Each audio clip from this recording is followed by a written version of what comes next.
अस्सलाम वालेकुम दोस्तों। आज के इस वीडियो में मैं आपको सिखाऊंगा हलाल trading basic to advance level तक। सबसे पहले मैं आपके दिमाग में जितने भी सवाल घूम रहे हैं मैं उन्हें क्लियर कर देता हूँ। क्वेश्चन नंबर 1, कौन से स्टॉक्स हलाल है? क्वेश्चन नंबर 2, कौन से म्यूचुअल फंड हलाल है?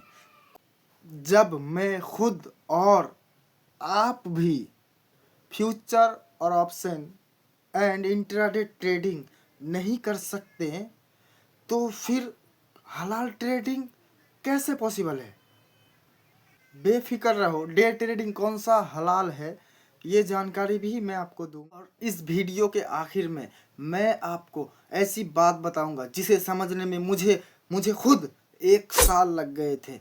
तो वीडियो और आज का टॉपिक बहुत ही हॉट है, बिल्कुल शुरू से एंड तक देखो। इस्लाम के हिसाब से हलाल स्टॉक वो होती है जिस कंपनी का बिजनेस हलाल हो, प्रोडक्ट जो है वो जो बना रहा है वो हलाल होना चाहिए। सबसे पहला प्रायोरिटी यही है। दूसरा, उस कंपनी में सिगरेट, शराब, कैसीनो, बेटिंग, उस कंपनी से रिलेटेड अगर रहता है बिजनेस इन चीज़ों से तो वो स्टॉक भी हराम हो जाता है। इंटरेस्ट इनकम ज़्यादा नहीं होना चाहिए और कंपनी में डेप्ट भी नहीं होना चाहिए, मतलब बहुत ज़्यादा कंपनी के ऊपर कर्जा भी नहीं रहना चाहिए। सिंपल लैंग्वेज में हलाल स्टॉक क्या है मैं अगर बताऊं तो कंपनी चीज़ बेचकर पैसा कमाना चाहिए, पैसे से पैसा नहीं बनाना चाहिए। कंपनी प्रोडक्ट बेच के अगर पैसा कमा रही है तो बिजनेस, और उसका अगर बिजनेस हलाल है तो फिर वो स्टॉक भी हलाल होता है। आप लोगों का दूसरा सवाल है दोस्तों, कौन सा म्यूचुअल फंड हलाल है? ये जानने से पहले ये जान लेते हैं म्यूचुअल फंड क्या होते हैं और स्टॉक्स के मुकाबले म्यूचुअल फंड ज़्यादा सेफ क्यों है। म्यूचुअल फंड में 1 से लेकर 50-100 स्टॉक्स के होल्डिंग रहती है। मान लो किसी म्यूचुअल फंड में 1 करोड़ रुपए है तो म्यूचुअल फंड मैनेजर उस 1 करोड़ को 100 स्टॉक्स में डिवाइड कर देगा। तो इससे क्या होगा, अगर 30 से 40 कंपनीज अगर नेगेटिव रिटर्न देती है तो बाकी की जो 60 या 70 कंपनी पॉजिटिव रिटर्न देगी तो उनको पकड़ लेगी, बैलेंस जो है बराबर हो जाएगा। इसीलिए स्टॉक्स के मुकाबले म्यूचुअल फंड ज़्यादा सेफ होते हैं। म्यूचुअल फंड कभी भी अपना सारा पैसा एक स्टॉक में नहीं लगाता है और हम बिना नॉलेज के अपना सारा पैसा एक ही स्टॉक में लगा देते हैं या एक कंपनी में लगा देते हैं। स्टॉक्स और कंपनी दोनों एक ही है। हलाल म्यूचुअल फंड कौन से होंगे?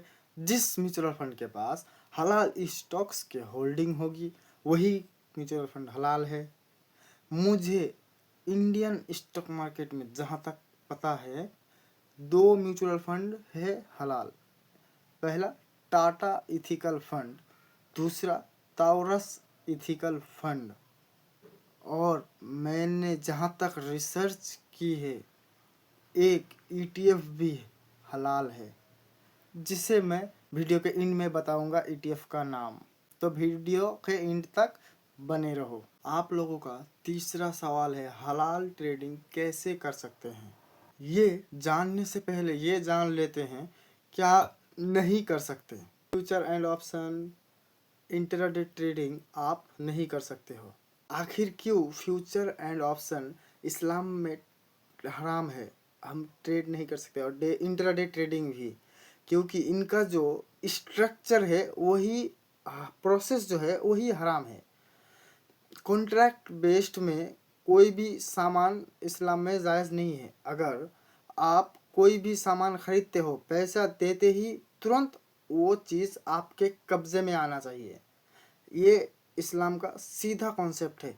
जब भी आप किसी को कोई चीज़ परचेस करते हो तो वो प्रोडक्ट आपका होना चाहिए, ना कि उस पर कोई कब्ज़ा दूसरा कोई भी उसके पास कब्ज़ा रहता है।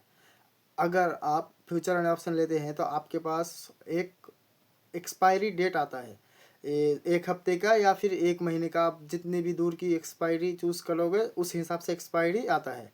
और अगर आप इंट्राडे पे स्टॉक खरीदते हो तो फिर आपको वो डे के एंड में 3:30 PM के पहले ही आपको वो बेचना पड़ता है।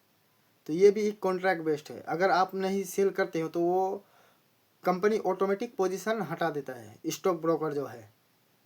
और फ्यूचर एंड ऑप्शन में जो फीस लेती है वो भी इस्लाम में जायज़ नहीं है। तो इसीलिए फ्यूचर एंड ऑप्शन और इंट्राडे जायज़ नहीं है, आप ट्रेड नहीं कर सकते हो। तो फिर आप और मैं ट्रेडिंग करें कैसे? बिल्कुल चिंता करने की ज़रूरत नहीं, मैं बताता हूँ आप लोगों को। आप एक स्टॉक सेलेक्ट करो, उसके बाद अपने फ़ोन में एक ऐप इंस्टॉल करो जिसका नाम है इस्लामिक स्टॉक स्कैनर। इस ऐप को इंस्टॉल करने के बाद आपको इसे ओपन करना है। वहाँ पे सर्च बार आएगा, उस पर अपने स्टॉक का नाम को सर्च कर लेना है। सर्च करने के बाद ही दोस्तों आपको दिखेगा वहाँ पे, अगर वो कंपनी शरिया कंप्लाइंट है तो ग्रीन दिखेगा, और अगर शरिया कंप्लाइंट नहीं है तो वो रेड कलर में दिखेगा आप लोगों को।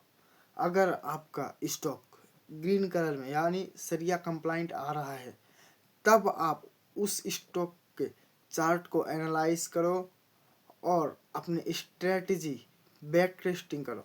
अगर आपका स्ट्रेटजी में उस स्टॉक पर कोई भी ट्रेड दिख रहा है तो आप उसे डिलीवरी में बाय करो और सेल करो।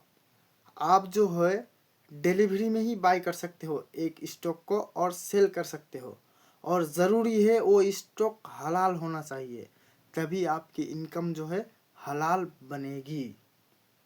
एक बार मैं फिर से बता देता हूँ।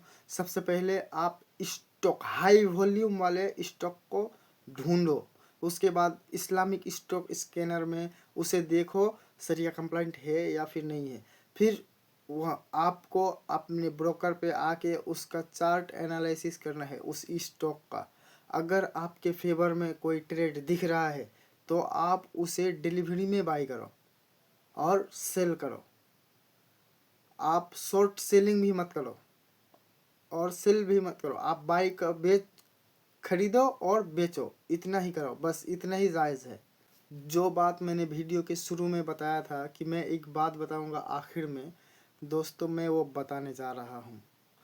तो मैं भी शुरू में मुझे हाई वॉल्यूम वाले स्टॉक जो है ढूंढने में बहुत ही दिक्कत हो रहे थे। तो मैंने बहुत सोचने के बाद मेरे दिमाग में एक तरकीब आया, क्यों ना मैं इस्लामिक स्टॉक स्कैनर ऐप में जितनी भी कंपनी की शरिया कंप्लाइंट है यानी कि हलाल है उसका एक लिस्ट बनाऊं। तो मैंने क्या किया, फटाफट से इस्लामिक स्टॉक स्कैनर ऐप में जितनी भी कंपनी थी, लगभग में उस टाइम पे 1500 कंपनियां थी, तो मैंने उस 1500 कंपनी के नाम सारे एक नोट पे लिख लिया, एक खाता पे। उसके बाद मैं ब्रोकर में देखने लगा, जिस भी स्टॉक का प्रमोटर होल्डिंग 70% से ऊपर है, एफआईआई होल्डिंग 4% से ऊपर है या 3.5% से, और वॉल्यूम जो है दोस्तों उसमें 1 लाख के ऊपर है, मैं उन सभी स्टॉक को अपने वॉच लिस्ट में लगा दिया। अब मेरे लिए आधा काम आसान हो गया। मार्केट खुलते ही मैं अपना वॉच लिस्ट चेक करने लग गया। अब वॉच लिस्ट में जितने भी स्टॉक्स मेरे स्ट्रेटजी पे ट्रेड दिख रहा था, मैं उनको डिलीवरी में बाई कर रहा था और टारगेट मिलते ही सेल कर देता। मैंने इसी तरह से ही अभी तक किया हूँ और कर रहा हूँ। मैंने सेकेंड पार्ट में एक ETF का नाम बताने की बात की थी। उस ETF का नाम है दोस्तों निप्पॉन इंडिया ETF निफ्टी 50 शरिया 20। अगर इस वीडियो से आपको थोड़ी सी भी मदद मिली हो तो सब्सक्राइब करना मत भूलना। आपका एक सब्सक्राइब मेरे लिए बहुत ज़रूरी है और मुझे मोटिव करता है नेक्स्ट वीडियो अपलोड करने के। अगर वीडियो पसंद आए तो लाइक शेयर ज़रूर करना।